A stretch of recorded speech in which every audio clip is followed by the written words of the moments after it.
ಓಂ ಶ್ರೀ ಗುರು ಬಸವಲಿಂಗಾಯ ನಮಃ. ಅರಿವು ವಾಹಿನಿಗೆ ತಮಗೆಲ್ಲ ಆತ್ಮೀಯ ಸ್ವಾಗತ. ಮನುಷ್ಯ ಆದಿ ಕಾಲದಿಂದನೂ ಕೂಡ ಮನುಷ್ಯನ ಉಗಮ ಯಾವತ್ತಾಯ್ತು ಅಥವಾ ಮನುಷ್ಯನಿಗೆ ಒಂದು ಚಿಂತನಾ ಪ್ರಜ್ಞೆ ಅಂತ ಯಾವಾಗ ಬಂತು ಅಲ್ಲಿಂದ ಇಲ್ಲಿವರೆಗೂ ಕೂಡ ಯೋಚನೆಗಳು ಇವನನ್ನ ಬೆನ್ನು ಬಿಟ್ಟಿಲ್ಲ. ಮನುಷ್ಯನನ್ನ ಒಂದಲ್ಲ ಒಂದು ರೀತಿಯಲ್ಲಿ ಬಾಧಿಸ್ತಾನೆ ಇದ್ದಾವೆ. ಯಾವುದರ ಕುರಿತು ಬಾಧಿಸ್ತಾ ಇದ್ದಾವೆ ಅಂದ್ರೆ, ಇವತ್ತು ಬದುಕುವ ಒಂದು ವಿಚಾರವನ್ನು ಕುರಿತು ಹೆಚ್ಚಾಗಿ ಚಿಂತನೆ ಮಾಡ್ತಾ ಇಲ್ಲ. ಈಗ ಹುಟ್ಟು ಸಾವು ಇವೆರಡಿದೆ. ಇವೆರಡರ ಮಧ್ಯೆ ಬದುಕನ್ನ ಹೇಗೆ ಸಾರ್ಥಕ ಪಡಿಸ್ಕೋಬೇಕು ನಾನು ಅನ್ನುವ ಒಂದು ಚಿಂತನೆ ಅದಕ್ಕಿಂತ ಹೆಚ್ಚಾಗಿ ಮನುಷ್ಯನಿಗೆ ಕಾಡ್ತಾ ಇರುವಂತದ್ದು ಯಾವುದಂದ್ರೆ, ತನ್ನ ಹಿಂದಿನ ಜನ್ಮ ಮತ್ತು ಮುಂದಿನ ಜನ್ಮ. ಸತ್ತ ಮೇಲೆ ಏನಾಗ್ತೀನಿ, ಹುಟ್ಟುವುದಕ್ಕೆ ಮುಂಚೆ ಏನಾಗಿತ್ತು ಅಥವಾ ಏನಾಗಿದ್ದೆ, ಇದರ ಕುರಿತೇ ಹಲವಾರು ಸಿದ್ಧಾಂತಗಳು ಈ ಜಗತ್ತಿನಲ್ಲಿ ಬಂದಿವೆ. ಕೆಲವು ಸಿದ್ಧಾಂತಗಳು ಹೇಳ್ತವೆ ಪೂರ್ವ ಜನ್ಮ ಪುನರ್ಜನ್ಮ ಯಾವುದೂ ಇಲ್ಲ ಅಂತ ಕೆಲವರು ವಾದ ಮಾಡ್ತಾರೆ ಸಿದ್ಧಾಂತಿಗಳು. ಇನ್ನ ಕೆಲವು ಸಿದ್ಧಾಂತಿಗಳು ಇಲ್ಲ, ಪೂರ್ವ ಜನ್ಮದಲ್ಲಿ ಪಡೆದಂತ ಪಾಪ ಪುಣ್ಯಗಳ ಪರಿಣಾಮವಾಗಿ ಈ ಜನ್ಮ ಬಂದಿದೆ, ಈ ಜನ್ಮದಲ್ಲಿ ಮಾಡುವಂತ ಪಾಪ ಪುಣ್ಯಗಳಿಗೆ ಅನುಸಾರವಾಗಿ ಮುಂದಿನ ಜನ್ಮ ಪ್ರಾಪ್ತಿಯಾಗುತ್ತೆ ಅಂತ ಕೆಲವರು ಹೇಳ್ತಾರೆ ಸಿದ್ಧಾಂತಿಗಳು. ಕೆಲವರು ಹೇಳ್ತಾರೆ ಈ ಜನ್ಮದಲ್ಲಿ ಮಾಡಿದ ಪಾಪ ಪುಣ್ಯಗಳಿಗೆ ಅನುಸಾರವಾಗಿ ನಿನಗೆ ಸ್ವರ್ಗ ನರಕಗಳಿಗೆ ಹೋಗ್ತೀಯಾ ಅನ್ನೋ ಒಂದು ವಿಚಾರವನ್ನ ಹೇಳ್ತಾರೆ. ಹೀಗೆ ಹಲವಾರು ಕಲ್ಪನೆಗಳು ಹಲವಾರು ಸಿದ್ಧಾಂತಿಗಳ ಬಾಯಲ್ಲಿ ಬಂದಿದೆ, ಅವರ ಒಂದು ಕೃತಿಯಲ್ಲಿ ಬಂದಿದೆ. ಕೃತಿ ಅಂದ್ರೆ ಬರವಣಿಗೆಗಳು, ಸಾಹಿತ್ಯ. ಆದ್ರೆ ಈ ವಿಚಾರಗಳನ್ನ ನೋಡಿದಾಗ ಹಾಗಾದ್ರೆ ಯಾವುದು ಸರಿ, ಯಾವುದು ಸುಳ್ಳು ಅಥವಾ ಅಸತ್ಯ? ಸುಳ್ಳು ಇಲ್ಲಿ ಇಡೀ ಸೃಷ್ಟಿಯಲ್ಲಿ ನಾವು ನೋಡಿದಾಗ ಯಾವುದನ್ನು ಕೂಡ ನಾವು ಸತ್ಯ ಅಂತನೂ ಹೇಳಲಿಕ್ಕೆ ಸಾಧ್ಯ ಆಗೋದಿಲ್ಲ, ಅಸತ್ಯ ಅಂತನೂ ಹೇಳಲಿಕ್ಕೆ ಸಾಧ್ಯ ಆಗೋದಿಲ್ಲ. ಹಲವಾರು ಬಾರಿ ಗೊಂದಲಕಾರಿ ವಾತಾವರಣ ನಿರ್ಮಾಣ ಆಗಿರುತ್ತೆ. ಉದಾಹರಣೆಗೆ ದ್ವೈತ, ಅದ್ವೈತ, ವಿಶಿಷ್ಟಾದ್ವೈತ, ಶಕ್ತಿ ವಿಶಿಷ್ಟಾದ್ವೈತ, ಹೀಗೆ ಹಲವಾರು ಸಿದ್ಧಾಂತಗಳನ್ನ ಹೇಳ್ತಾ ಹೋಗ್ತಾರೆ. ಸೃಷ್ಟಿಯಲ್ಲಿ ಒಂದು ಸಿದ್ಧಾಂತ ಮಾತ್ರ ಇರ್ಲಿಕ್ಕೆ ಸಾಧ್ಯ ಇಲ್ಲ. ಒಬ್ಬೊಬ್ಬರಿಗೆ ಒಂದೊಂದು ಹೆಂಗೆ ಕಾಣ್ತಿದ್ವು. ಒಬ್ರು ದ್ವೈತ ಅಂದ್ರು, ಅದನ್ನೇ ಇನ್ನೊಬ್ರು ಅದ್ವೈತ ಅಂದ್ರು. ಅದನ್ನೇ ಇನ್ನೊಬ್ರು ಈ ಸೃಷ್ಟಿಗೂ ಮನುಷ್ಯನಿಗೂ ಇರುವಂತ ಸಂಬಂಧವನ್ನೇ ಇನ್ನೊಬ್ರು ವಿಶಿಷ್ಟ ಅದ್ವೈತ ಅಂದ್ರು. ಹಾಗಾದ್ರೆ ಇವಿಷ್ಟರೊಳಗೆ ಯಾವ್ದು ಸರಿ ಅಥವಾ ಯಾವ್ದು ತಪ್ಪು? ಬಹಳ ಗೊಂದಲಕಾರಿ ವಿಚಾರ. ಆದ್ರೆ ಇಲ್ಲಿ ಯಾವುದು ಸರಿ ಯಾವುದು ತಪ್ಪು ಅಂದ್ರೆ ಮೂಲ ನೆಲೆಯನ್ನ ಭೇದಿಸ್ಲಿಕ್ಕೆ ಯಾರಿಗೂ ಜೀವಾತ್ಮರಿಗೆ ಸಾಧ್ಯ ಆಗೋದಿಲ್ಲ. ಎಲ್ಲರೂ ಕೂಡ ತಾವು ಬೆಳೆದಂತ ವಾತಾವರಣ, ತಾವು ಕಂಡುಂಡಂತ ಅನುಭವದ ನೆಲೆಯಲ್ಲಿ ಆ ವಿಚಾರಗಳನ್ನ ಪ್ರಸ್ತಾಪಿಸಿರ್ತಾರೆ. ಇಲ್ಲಿ ಯಾವುದೂ ಪೂರ್ಣ ಸತ್ಯವೂ ಅಲ್ಲ, ಪೂರ್ಣ ಅಸತ್ಯವೂ ಅಲ್ಲ. ಆ ನೆಲೆಯಲ್ಲಿ ನಾವು ನೋಡ್ಬೇಕಾಗುತ್ತೆ. ಹಾಗಾದ್ರೆ ಈ ವಿಚಾರಗಳನ್ನ ಕುರಿತು ವಿಜ್ಞಾನ ಏನ್ ಹೇಳುತ್ತೆ ಅನ್ನುವುದು ಬಹಳ ಮುಖ್ಯ ಆಗುತ್ತೆ.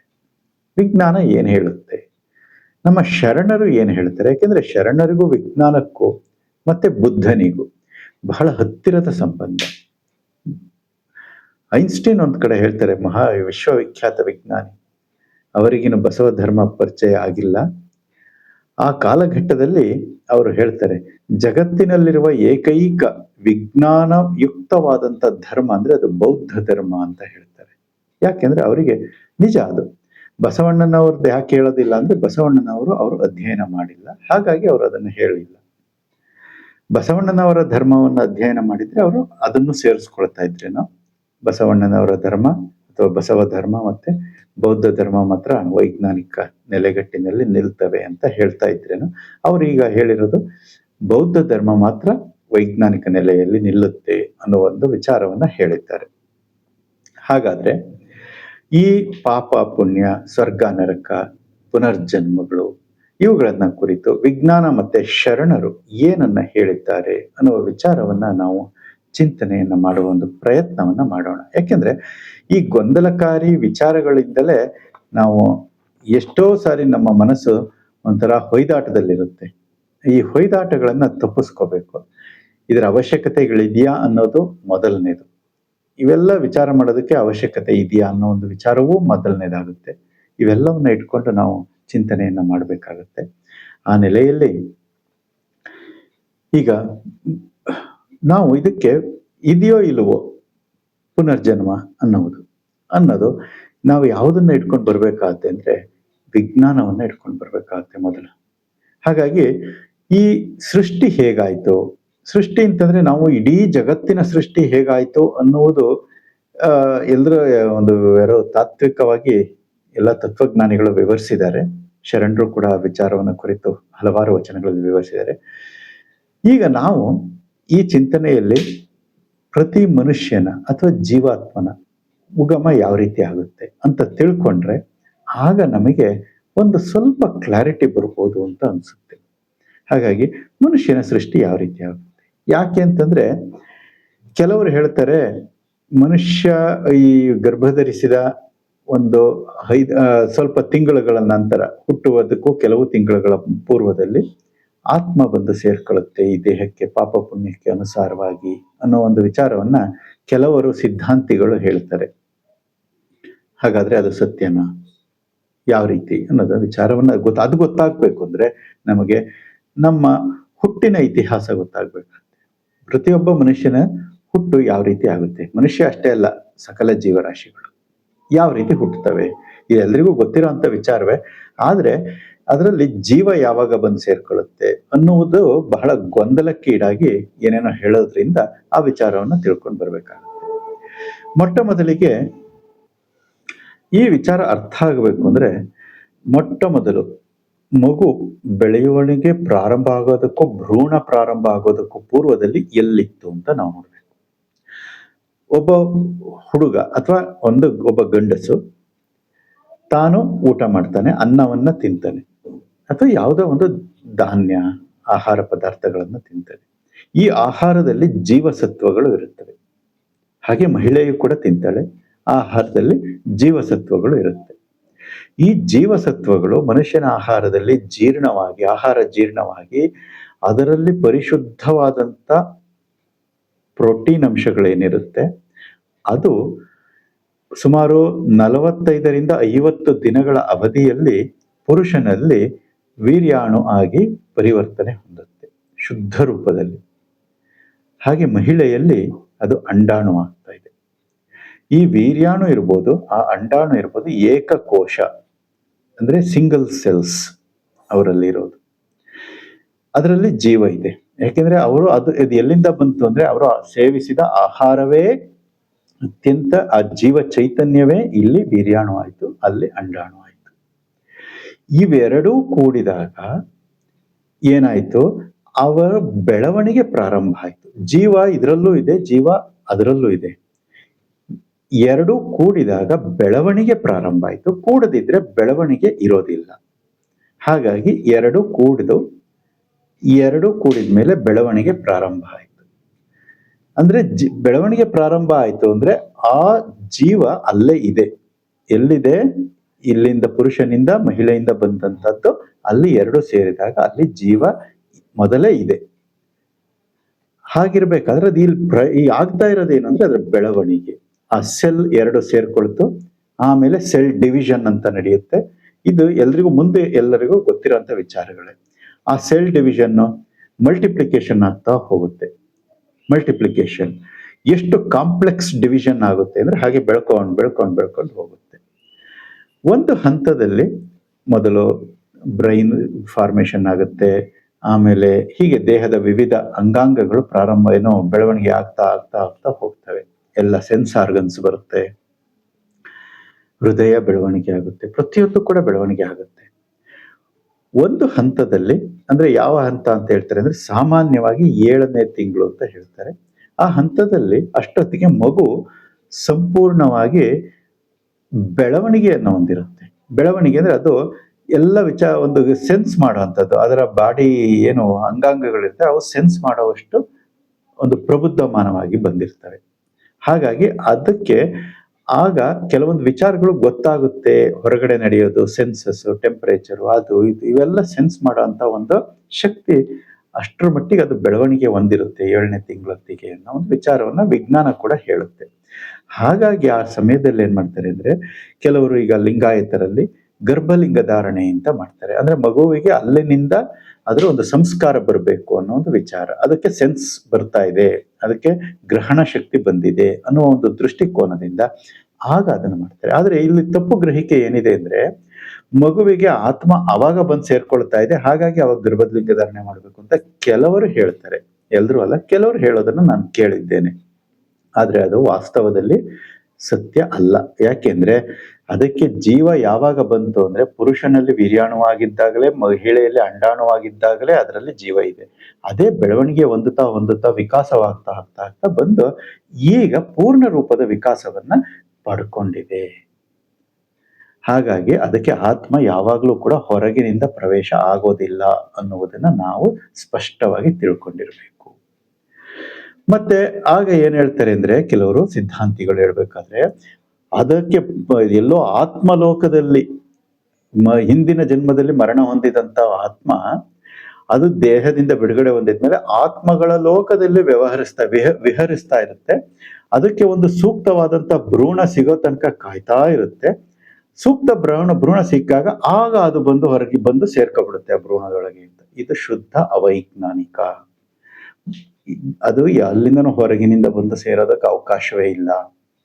ತಂದೆಯ ಜೀನ್, ತಾಯಿಯ ಜೀನ್, ಅವುಗಳ ಮ್ಯೂಟೇಶನ್ ನಿಂದನೇ ಅದು ಏನಾಗ್ತಾ ಇದೆ, ಬೆಳವಣಿಗೆಯನ್ನು ಹೊಂದುತ್ತಾ ಇದೆ. ಅದರಲ್ಲಿ ತಾಯಿಯ ಗುಣಗಳು ಪ್ರಬಲವಾಗಿರಬಹುದು, ತಂದೆಯ ಗುಣಗಳು ಪ್ರಬಲವಾಗಿರ್ಬೋದು, ಅಥವಾ ಕೆಲವೊಂದು ಸಂದರ್ಭದಲ್ಲಿ ಅವು ಈ ಜೆನೆಟಿಕ್ಸ್ ಓದಿರೋರಿಗೆ ಅದರ ಸಂಪೂರ್ಣ ಒಂದು ಜ್ಞಾನ ಇರುತ್ತೆ. ಅವರ ತಾತ ಅದ್ಯಾವ್ದೋ ಒಂದು ಸಪ್ರೆಸ್ ಆಗಿರುತ್ತೆ ಅಂತ ಹೇಳ್ತಾರೆ, ಅದು ಈಗ ಅದು ಎಕ್ಸಿಬಿಟ್ ಆಗುತ್ತೆ, ತೋರಿಸ್ಕೊಳ್ಳುತ್ತೆ. ಅದು ತಂದೆಯ ಗುಣಗಳು ಇಲ್ದಲೆ ತಂದೆಯ ಗುಣಗಳು ಮಗುವಿನಲ್ಲಿ ಬರ್ಬೋದು, ತಾಯಿಯ ಗುಣಗಳಿಲ್ಲದೆ ತಾಯಿಯ ಗುಣಗಳು ಬರ್ಬೋದು. ಕೆಲವೊಂದು ಸಂದರ್ಭದಲ್ಲಿ ತಾಯಿಯ ಗುಣಗಳೇ ನೇರವಾಗಿ ಮಗುವಿನಲ್ಲಿ ತೋರಿಸ್ತಾರೆ, ತಂದೆಯ ಗುಣಗಳಲ್ಲಿ ತೋರಿಸ್ತಾರೆ. ಹೀಗಾಗಿ ಇದು ಜೆನೆಟಿಕ್, ಪ್ಯೂರ್ಲಿ ಜೆನೆಟಿಕ್. ಇದರಲ್ಲಿ ಆತ್ಮ ಹೊರಗಿನಿಂದ ಬಂದು ಸೇರುತ್ತೆ ಎನ್ನುವುದು ಶುದ್ಧ ಅವೈಜ್ಞಾನಿಕ. ಈ ನೆಲೆಯಲ್ಲಿ ನೋಡಿದಾಗ ನಾವು ಆತ್ಮ ಬಂದು ಸೇರುತ್ತೆ ಎನ್ನುವುದು ಇಲ್ಲ ಅಂತ ಅಂದಾದ ಮೇಲೆ, ಅದು ಯಾವುದೋ ಕರ್ಮವನ್ನ ಹೊತ್ತುಕೊಂಡು ತಿರುಗ್ತಾ ಇರುತ್ತೆ ಆತ್ಮಗಳ ಲೋಕದಲ್ಲಿ ಅನ್ನುವುದು ಕೂಡ ಅಷ್ಟೇ ಅಸತ್ಯ. ಯಾಕೆಂದ್ರೆ ಇದನ್ನ ಶರಣರು ಕೂಡ ಒಪ್ಪೋದಿಲ್ಲ. ಯಾಕೆಂದ್ರೆ ವಚನಗಳ ಆಧಾರ ಸಿಗುತ್ತೆ, ಅದನ್ನ ಆಧಾರದಲ್ಲಿ ಹೇಳ್ತೀನಿ. ಇನ್ನ ಈ ಒಂದು ಪೂರ್ವಜನ್ಮ ಪುನರ್ಜನ್ಮ ಸಿದ್ಧಾಂತಕ್ಕೆ ಮತ್ತೆ ಸ್ವರ್ಗ ನರಕಗಳಿಗೆ ಮೂಲ ಕಾರಣ ಯಾವುದು? ಪಾಪ ಮತ್ತೆ ಪುಣ್ಯ. ಸ್ವರ್ಗವನ್ನೇ ಅನುಭವಿಸೋದಾಗ್ಲಿ, ನರಕವನ್ನೇ ಅನುಭವಿಸೋದಾಗ್ಲಿ, ಪುನರ್ಜನ್ಮಕ್ಕೆ ಬರೋದೇ ಆಗ್ಲಿ, ಇದಕ್ಕೆ ಮೂಲ ಕಾರಣ ಯಾವುದು ಅಂದ್ರೆ ಪಾಪ ಮತ್ತೆ ಪುಣ್ಯ ಅನ್ನೋದು. ಇದನ್ನ ಕುರಿತು ನಮ್ಮ ಶರಣರು ಅಥವಾ ಬಸವಣ್ಣನವರು ಏನ್ ಹೇಳ್ತಾರೆ ತಮ್ಮ ವಚನಗಳಲ್ಲಿ ಅನ್ನೋದನ್ನ ನೋಡಿದ್ರೆ, ಒಂದು ವಚನದಲ್ಲಿ ಹೇಳ್ತಾರೆ, ಪಾಪ ಪುಣ್ಯ ಎಂಬ ಉಭಯ ಕರ್ಮವನ್ನು ಆರು ಬಲ್ಲರಯ್ಯ ಅಂತ ಪ್ರಶ್ನೆ. ಪಾಪ ಪುಣ್ಯ ಎಂಬ ಉಭಯ ಕರ್ಮವನ್ನು ಆರು ಬಲ್ಲರಯ್ಯ, ಇವನ್ ಆರುಂಬರು, ಯಾರು ಉಣ್ತಾರೆ ಇದನ್ನ ಅನ್ನೋ ಪ್ರಶ್ನೆ. ಯಾಕೆಂದ್ರೆ ಕಾಯ ತಾನುಂಬರೆ ಕಾಯ ಮಣ್ಣು, ಜೀವ ತಾನುಂಬರೆ ಜೀವ ತಾ ಬಯಲು, ಈ ಉಭಯ ನಿರ್ಣಯವ ಕೂಡಲ ಸಂಗಮ ದೇವ ನಿಮ್ಮ ಶರಣ ಬಲ್ಲ. ನೋಡಿ ಎಷ್ಟು ಸ್ಪಷ್ಟವಾದ ಪ್ರಶ್ನೆ ಕೇಳ್ತಾರೆ. ಪುಣ್ಯ ಪಾಪ ಎಂಬ ಇವು ಉಭಯವನ್ನ ಯಾರು ಬಲ್ಲರು? ಹಲವಾರು ವಚನಗಳಲ್ಲಿ ಬಸವಣ್ಣವರೇ ಹೇಳಿದ್ದಾರೆ, ಪುಣ್ಯದ ಬಗ್ಗೆ ಪಾಪದ ಬಗ್ಗೆ ಎಲ್ಲ ಹೇಳಿದ್ದಾರೆ. ಈ ವಚನದ ಸ್ಪಷ್ಟವಾಗಿ ಹೇಳ್ತಾರೆ, ಇವನ್ನ ಯಾರು ಬಲ್ಲವರು, ಇದನ್ನ ಯಾರು ಉಣ್ತಾರೆ ಅಂತ ಇರೋದು ನಮ್ದು ಜೀವ. ಕಾಯ ಇದೆ, ಜೀವ ಇದೆ ಮನುಷ್ಯನಲ್ಲಿ ಅಥವಾ ಯಾವುದೇ ಜೀವಿಗಳಲ್ಲಿ. ಕಾಯ ಅಂದ್ರೆ ದೇಹ, ಜೀವ ಅಂತಂದ್ರೆ ಅದು ಇದಕ್ಕೆ ಚೈತನ್ಯ.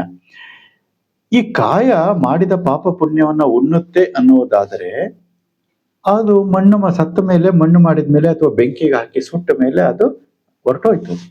ಕಾಯ ಏನು ಉಣ್ಲಿಲ್ಲ ಪಾಪ ಪುಣ್ಯವನ್ನ. ಜೀವ ಉಣ್ಣುತ್ತೆ ಅಂತಂದ್ರೆ ಜೀವನೂ ಉಣ್ಣೋದಿಲ್ಲ ಅಂತಾರೆ. ಯಾಕೆ ಅಂದ್ರೆ ಸತ್ತ ಮೇಲೆ ಅದು ಬಯಲಾಗೋಯ್ತು. ಜೀವತ ಬಯಲು, ಇದನ್ನ ಯಾರು ಉಣ್ತಾರೆ ಅಂತ ಪ್ರಶ್ನೆಯನ್ನ ಕೇಳ್ತಾ ಇದ್ದಾರೆ ಗುರು ಬಸವಣ್ಣನವರು. ಇದಕ್ಕೆ ಉದಾಹರಣೆಯನ್ನ ನಾವು ತಗೋಬೇಕಾದ್ರೆ, ಇವರು ಆತ್ಮಲೋಕದಲ್ಲಿ ವಿಹರಿಸ್ತಾ ಇರುತ್ತೆ ಆತ್ಮ, ಚಿತ್ತ ಅನ್ನೋದು ಅಲ್ಲಿ ಇದಿರುತ್ತೆ, ಚಿತ್ತದಲ್ಲಿ ಉಳ್ಕೊಂಡಿರುತ್ತೆ. ಅದು ಮುಂದಿನ ಜನ್ಮಕ್ಕೆ ಈ ಪಾಪ ಪುಣ್ಯವನ್ನ ಕ್ಯಾರಿ ಫಾರ್ವರ್ಡ್ ಮಾಡುತ್ತೆ ಅಂತ ಸಿದ್ಧಾಂತಿಗಳು, ಧಾರ್ಮಿಕವಾದಿಗಳು ಹೇಳ್ತಾರೆ. ಆದ್ರೆ ಇದು ವೈಜ್ಞಾನಿಕವಾಗಿ ನಾವು ವಿಚಾರ ಮಾಡಿದ್ರೆ, ಉದಾಹರಣೆ ತಗೊಳ್ಳೋಣ. ಇಡೀ ಸೃಷ್ಟಿ ಒಂದು ಚೈತನ್ಯ, ಆ ಚೈತನ್ಯದ ಒಳಗೆ ನಾವು ಇರುವಂತ ಚೈತನ್ಯಗಳು. ಅದು ಸ್ಥಾವರ ಚೈತನ್ಯ ಇಡೀ ಸೃಷ್ಟಿ. ಇದರೊಳಗೆ ಇರುವಂತ ನಾವು ಸಣ್ಣ ಸಣ್ಣ ಈ ಜೀವಿಗಳೇನಿದೀವಿ ನಾವೆಲ್ಲ ಜಂಗಮ ಚೈತನ್ಯ. ಎಲ್ಲ ಜೀವಿಗಳು ಕೂಡ ಜಂಗಮ ಚೈತನ್ಯ, ಇಡೀ ಸೃಷ್ಟಿಯೇ ಸ್ಥಾವರ ಚೈತನ್ಯ. ಇದು ಅರ್ಥ ಆಗ್ಬೇಕಂದ್ರೆ ಈಗ ನಾವು ಒಂದು ಸಮುದ್ರದ ಉದಾಹರಣೆಯನ್ನು ತಗೊಳ್ಳೋಣ.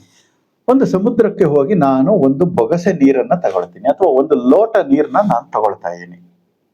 ಆ ಲೋಟ ನೀರು, ಒಂದು ಲೋಟ ನೀರು ಸಮುದ್ರದಿಂದ ತಗೊಂಡಿದ್ದು ಆ ಲೋಟ ಎನ್ನುವ ಒಂದು ಪರದೆ ಏನಿದೆ, ತೆಳುವಾದ ಪರದೆ, ಅದು ಸಮುದ್ರದ ನೀರಿನಿಂದ ಈ ಲೋಟದ ನೀರನ್ನ ಬೇರ್ಪಡಿಸ್ತು. ಹಾಗೆ ಬೇರ್ಪಡಿಸೋದಂದ್ರೆ ಅಲ್ಲೇ ಇದ್ರೂ ಕೂಡ ಆ ಪರದೆ ಅದನ್ನ ಸಪರೇಟ್ ಮಾಡಿದೆ. ಹಾಗೆ ಈ ಜೀವಾತ್ಮ ಈ ಮಹಾ ಆತ್ಮದೊಳಗೆ ಇದ್ದಾನೆ ಅಂತ ಇಟ್ಟುಕೊಳ್ಳಿ. ಮತ್ತೆ ಆ ಲೋಟದ ನೀರನ್ನ ವಾಪಸ್ ಸಮುದ್ರಕ್ಕೆ ಹಾಕ್ತೀನಿ. ಮತ್ತೆ ಹಾಕಿದ ಮೇಲೆ ನಾನು ಯಾವ ಲೋಟದ ನೀರನ್ನ ಪ್ರತಿ ಹನಿಯನ್ನ ಹಾಕಿದ್ನೋ ಅದೇ ಹನಿ ಹನಿ ನೀರನ್ನ ಯಾವುದೇ ಬದಲಾವಣೆ ಇಲ್ಲದೆ ನಾನು ಹಾಕಿದ ಹನಿಗಳನ್ನೇ ವಾಪಸ್ ತುಂಬಿಕೊಳ್ಳಿಕ್ಕೆ ಸಾಧ್ಯ ಇದೆಯಾ? ಇಲ್ಲ. ಹಾಕಿದ ನೀರನ್ನೇ ಯಾವುದೇ ಕಾರಣಕ್ಕೂ ವಾಪಸ್ ತಗೊಳ್ಳೋದಕ್ಕೆ ಬರೋದಿಲ್ಲ. ಹಾಗೆ ಈ ಮಹಾ ಚೈತನ್ಯ, ಮಹಾ ಲಿಂಗ, ಈ ಸೃಷ್ಟಿ ಏನಿದೆ ಇದರೊಳಗಡೆ ಅಖಂಡ ಚೈತನ್ಯ ಇದೆ. ಈ ಅಖಂಡ ಚೈತನ್ಯದೊಳಗೆ ಜೀವಾತ್ಮ ಎಂಬ ಜಂಗಮ ಚೈತನ್ಯ ಇದೆ. ಈ ಜೀವಾತ್ಮ ಸತ್ತ ಮೇಲೆ, ಅಂದ್ರೆ ಈ ದೇಹದಿಂದ ಬಿಡುಗಡೆ ಹೊಂದಿದ ಮೇಲೆ ಅದು ಮಹಾಬಯಲಿನಲ್ಲಿ ಬಯಲಾಗುತ್ತೆ. ಅವನು ಯಾವುದೇ ಕೃತ್ಯಗಳನ್ನೇ ಮಾಡಿರಲಿ ಬಯಲಾಗೋಯ್ತು. ಅದಕ್ಕೆ ಸಪರೇಟ್ ಐಡೆಂಟಿಟಿ ಅನ್ನುವುದು ಇರೋದಿಲ್ಲ. ಹೇಗೆ ಸಮುದ್ರದ ನೀರಿನಿಂದ ಮತ್ತೆ ಸಮುದ್ರದ ನೀರನ್ನೇ ಅಲ್ಲಿಗೆ ವಾಪಸ್ ಹಾಕಿದಾಗ ಅದಕ್ಕೆ ಐಡೆಂಟಿಟಿ ಅನ್ನೋದು ಇರೋದಿಲ್ವೋ, ಹಾಗೆ ಈ ಪರ್ಟಿಕ್ಯುಲರ್ ಒಬ್ಬ ವ್ಯಕ್ತಿ ರಮೇಶ ಅಂತ ಯಾರೋ ಒಬ್ಬ ವ್ಯಕ್ತಿ ಇದನ್ನ ನಿಂತಿಟ್ಕೊಳ್ಳಿ, ಆ ರಮೇಶ ಅನ್ನುವ ಆತ್ಮವೇ ಮತ್ತೆ ಇನ್ನೊಂದು ಜನ್ಮವಾಗಿ ಹುಟ್ಟುತ್ತೆ ಅನ್ನೋದಕ್ಕೆ ಅದಕ್ಕೆ ಯಾವುದೇ ಅಸ್ತಿತ್ವ ಇರೋದಕ್ಕೆ ಸಾಧ್ಯ ಇಲ್ಲ. ಅದು ಬಯಲಲ್ಲಿ ಬಯಲಾಯಿತು. ಮತ್ತೆ ಅದು ಇನ್ನೊಂದು ಕಡೆ ಹೋಗಿ ಹುಟ್ಟುತ್ತೆ ಎನ್ನುವುದು ಕೂಡ ಕೇವಲ ಭ್ರಮೆ, ಕೇವಲ ಕಾಲ್ಪನಿಕ ಅನ್ನುವುದು ವಿಚಾರ. ಯಾಕೆಂದ್ರೆ ಈ ನಾವು ಸಮುದ್ರದ ಒಂದು ಉದಾಹರಣೆಯಿಂದ ನಾವು ತೆಗೆದುಕೊಳ್ಬಹುದು. ಹಾಗೆ ಒಂದು ವಚನ ಬಸವಣ್ಣವರು ಬಹಳ ಸುಂದರವಾಗಿ ಹೇಳಿದ್ರು, ಅದನ್ನ ಅರ್ಥ ಮಾಡ್ಕೊಂಡ್ವಿ. ಪುಣ್ಯ ಪಾಪ ಎಂಬುದು ಯಾರು ಉಣ್ತಾರೆ ಅಂದ್ರೆ ದೇಹವು ಉಣ್ಣೋದಿಲ್ಲ, ಜೀವವು ಉಣ್ಣೋದಿಲ್ಲ. ಯಾಕೆಂದ್ರೆ ಜೀವ ತಾನು ಬಯಲಾಗೋಯ್ತು. ಸಮುದ್ರದ ನೀರು ಹೇಗೆ ಸಮುದ್ರದಲ್ಲಿ ಸೇರಿದ ಮೇಲೆ ಮತ್ತೆ ಅದನ್ನ ಬೇರ್ಪಡಿಸ್ಲಿಕ್ಕೆ ಬರೋದಿಲ್ವೋ, ಹಾಗೆ ಈ ಜೀವವನ್ನ ಮತ್ತೆ ಅದೇ ರಮೇಶ ಎನ್ನುವ ಜೀವವನ್ನಾಗಿ ನಾನು ತೆಗೆದುಕೊಳ್ಳಿಕ್ಕೆ ಬರೋದಿಲ್ಲ. ಅದು ಎಲ್ಲೂ ಇರೋದಿಲ್ಲ, ಎಕ್ಸಿಸ್ಟೆನ್ಸೇ ಇರೋದಿಲ್ಲ ಅನ್ನುವ ಸತ್ಯ ನಮಗೆ ಅರ್ಥ ಆಗಬೇಕು. ಮುಂದೆ ಗುರು ಬಸವಣ್ಣನವರು ಒಂದು ವಚನ ಹೇಳ್ತಾರೆ, ಎಷ್ಟು ಚೆನ್ನಾಗಿದೆ ನೋಡಿ. ಅದೇ ಬಸವಣ್ಣವ್ರು ಬೇರೆ ವಚನಗಳಲ್ಲಿ ಹೇಳಿದ್ದಾರೆ, ನಾನು ಹಿಂದೆ 7 ಜನ್ಮದಲ್ಲಿ ಬಂದೆ, ಹಾಗೆ ಹೀಗೆ ಅನ್ನೋ ಒಂದು ವಚನಗಳು ಇದ್ದಾವೆ. ಇನ್ನು ಆದ್ರೆ ಇವೆಲ್ಲ ಏನು ಅಂದ್ರೆ ಅವರು ಆಯಾ ಕಾಲಘಟ್ಟಕ್ಕೆ ಕೊಟ್ಟಂತ ಒಂದು ವಚನಗಳು, ಸಾಂದರ್ಭಿಕ ವಚನಗಳು ಕೊಟ್ಟಿರ್ತಾರೆ. ಅವರ ಆತ್ಯಂತಿಕ ಒಂದು ವಚನಗಳು ಬೇರೆ ಇರ್ತವೆ. ಈ ಒಂದು ವಚನ ನೋಡಿ ಈ ರೀತಿ ಇದೆ: ನಾನಾ ಭವ ದುಃಖದಲ್ಲಿ ಹುಟ್ಟಿದ ಪ್ರಾಣಿಯೆಲ್ಲ ನಾನು ತಂದೆ. ಪ್ರಾಣಿಯೆಲ್ಲ ತಂದೆ. ನಾನಾ ದುಃಖದಲ್ಲಿ ಹುಟ್ಟಿದ ಪ್ರಾಣಿಯೆಲ್ಲ ತಂದೆ. ಇನ್ನು ಹುಟ್ಟಲಾರೆನು ಹೊಂದಲಾರೆನು. ಜನನ ಮರಣವೆಂಬೆರಡಕ್ಕೆ ಹೊರಗಾದೆನಯ್ಯ. ನೀವು ಹೇಳಿದ ಮಣಿಹವ ಪೂರೈಸಿದೆ ಕೂಡಿಕೊಳ್ಳ ಕೂಡಲ ಸಂಗಮ ದೇವ. ಈ ವಚನದಲ್ಲಿ ಹೇಳ್ತಾರೆ, ನಾನಾ ದುಃಖದಲ್ಲಿ ಹುಟ್ಟಿದ ಪ್ರಾಣಿಯೆಲ್ಲ ತಂದೆ. ನಾನು ಹಿಂದೆ ಹುಟ್ಟಿಲ್ಲಪ್ಪ ಅಂತ ಈ ವಚನದಲ್ಲಿ ಹೇಳ್ತಾ ಇದ್ದಾರೆ. ಮುಂದೆ ಇನ್ನು ಹುಟ್ಟಲಾರೇನು ಹೊಂದಲಾರೇನು, ಮತ್ತೆ ನಾನು ಇನ್ಯಾವತ್ತಿಗೂ ಹುಟ್ಟೋದಿಲ್ಲ ಅಂತ ಹೇಳ್ತಾರೆ. ಮತ್ತೆ ಹೊಂದಲಾರೇನು, ಸಾಯೋದು ಹುಟ್ಟೋದು ಇಲ್ಲ, ಸಾಯೋದು ಇಲ್ಲ ಅಂತ ಹೇಳ್ತಾರೆ. ಜನನ ಮರಣ ಎಂಬೆರಡಕ್ಕೆ ಹೊರಗಾದೆ ನಾನು ಅಂತ ಸ್ಪಷ್ಟವಾಗಿ ಹೇಳ್ತಾರೆ. ಆದ್ರೆ ಕೆಲವು ವಚನಗಳಲ್ಲಿ ಕಾಲಜ್ಞಾನ ವಚನಗಳು ಅಂತ ಇಟ್ಕೊಂಡವಾಗ ಬಸವಣ್ಣವ್ರು ಮತ್ತೆ 770 ವರ್ಷ ಆದ್ಮೇಲೆ ಬಸವಣ್ಣವರೇ ಹುಟ್ಟಿ ಬರ್ತಾರೆ ಅನ್ನೋ ಒಂದು ವಿಚಾರವನ್ನ ನಾವು ಇನ್ನೂ ನಂಬ್ಕೊಂಡು ಕೂರ್ತೀವಿ. ಬಸವಣ್ಣವ್ರ ವಚನವೇ ಇದೆ, ಹುಟ್ಟಲಾರೇನು ಹೊಂದಲಾರೇನು ಅಂತ ಎಷ್ಟು ಸ್ಪಷ್ಟವಾಗಿ ಹೇಳ್ತಾರಲ್ವಾ. ಹಾಗಾಗಿ ಈ ವಚನಗಳು ನಮಗೆ ಸಾಕ್ಷಿಯನ್ನ ಒದಗಿಸ್ತವೆ. ಯಾವುದೇ ಕಾರಣಕ್ಕೂ ಪೂರ್ವ ಜನ್ಮ ಆಗ್ಲಿ ಪುನರ್ಜನ್ಮ ಆಗ್ಲಿ ಇತ್ತು ಅಂತಲ್ಲ. ಈ ಹುಟ್ಟಿರುವುದು ಸತ್ಯ, ಸಾಯುವುದು ಸತ್ಯ. ಈ ಹುಟ್ಟು ಸಾವಿನ ನಡುವೆ ಇರುವ ಜೀವನವನ್ನ ಫಲಪ್ರದವಾಗಿ ಮಾಡ್ಕೋಬೇಕು ಅನ್ನೋದೇ ಶರಣರ ಆಶಯ. ಬಸವಣ್ಣವರು ಪ್ರತಿ ವಚನಗಳಲ್ಲೂ ಹೇಳಿರೋದು ಅದೇ. ಹುಟ್ಟು ಸಾವುಗಳ ನಡುವೆ ಇರುವಂತ ಈ ಜೀವನವನ್ನ ಸಾರ್ಥಕಪಡಿಸಿಕೊಂಡ್ರೆ ಇಲ್ಲಿ ಸಲ್ಲುವವರು ಅಲ್ಲಿಯೂ ಸಲ್ಲುವರು ಅಂತ ಹೇಳಿದ್ದಾರೆ. ನೀನು ಈ ಲೋಕದಲ್ಲಿ ಸಲ್ಲುವ ಹಾಗೆ ಬಾಳು, ಬದುಕು, ನೀನು ಎಲ್ಲ ಲೋಕದಲ್ಲೂ ಸಲ್ಲುತ್ತೀಯ. ಇದೆಯೋ ಇಲ್ವೋ ಅದು ಬೇರೆ ಪ್ರಶ್ನೆ. ಆದ್ರೆ ಇಲ್ಲಿ ಸಲ್ಲುವಂತೆ ಬದುಕುವಂತೆ ಮಾಡುವುದು ಬಸವಣ್ಣನವರ ಗುರಿ. ಅದಕ್ಕೋಸ್ಕರ ಇಷ್ಟೆಲ್ಲ ಪ್ರಯತ್ನಗಳು ಬಸವಣ್ಣನವರು ಮಾಡಿದ್ದಾರೆ, ಎಷ್ಟು ತಮ್ಮ ಜೀವನವನ್ನೇ ಮುಡಿಪಾಗಿಟ್ಟಿದ್ದಾರೆ ಅದಕ್ಕೋಸ್ಕರ. ಆ ಪರಿಣಾಮ ಹಾಗಾದ್ರೆ ಪಾಪ ಪುಣ್ಯ ಇಲ್ವಾ ಮತ್ತೆ ಇಲ್ಲಿ ಅಂತ ಅಂದ್ರೆ ಪ್ರಶ್ನೆ ಬರುತ್ತೆ. ಇದೆ, ಪಾಪ ಪುಣ್ಯ ಇಲ್ಲ ಅಂತ ಹೇಳ್ತಾ ಇಲ್ಲ. ಅದಕ್ಕೆ ಒಂದು ವಚನ ಇದೆ ಬಸವಣ್ಣವ್ರದ್ದೆ. ಏನ್ ಹೇಳ್ತಾರೆ ಗೊತ್ತಾ? ಹೊಯ್ದಡೆ ಹೊಯ್ಗಳು ಕೈಯ ಮೇಲೆ, ಬೈದಡೆ ಬೈಗಳು ಕೈಯ ಮೇಲೆ, ಹಿಂದಣ ಜನನವೇನಾದಡಾಗಲಿ ಇಂದಿನ ಭೋಗವು ಕೈಯ ಮೇಲೆ, ಕೂಡಲ ಸಂಗಮ ದೇವ ನಿಮ್ಮ ಪೂಜಿಸಿದ ಫಲ ಕೈಯ ಮೇಲೆ. ಪಾಪ ಪುಣ್ಯ ಇಲ್ಲ ಅಂತ ಹೇಳ್ತಾ ಇಲ್ಲ, ಪಾಪವೂ ಇದೆ ಪುಣ್ಯವೂ ಇದೆ. ಮಾಡಿದ ಕ್ರಿಯೆಗೆ ತಕ್ಕಂತ ಪರಿಣಾಮ ಇದೆ. ಎಲ್ಲಿದೆ ಅಂದ್ರೆ ಮುಂದಿನ ಜನ್ಮದಲ್ಲಿ ಇಲ್ಲ, ಈ ಜನ್ಮದಲ್ಲಿ ಇದೆ. ಅದನ್ನು ಈ ವಚನದಲ್ಲಿ ಸ್ಪಷ್ಟವಾಗಿ ಹೇಳ್ತಾ ಇದ್ದಾರೆ. ಹೊಯ್ದಡೆ ಹೊಯ್ಗಳು ಕೈಯ ಮೇಲೆ, ನಾನು ಯಾರಿಗಾರು ಹೊಡಿತೀನಿ ಅಂತಂದ್ರೆ ಅದ್ರದ್ದು ಪರಿಣಾಮ ನ್ಯೂಟನ್ಸ್ ಲಾ, ಥರ್ಡ್ ಲಾ ಏನ್ ಹೇಳುತ್ತೆ?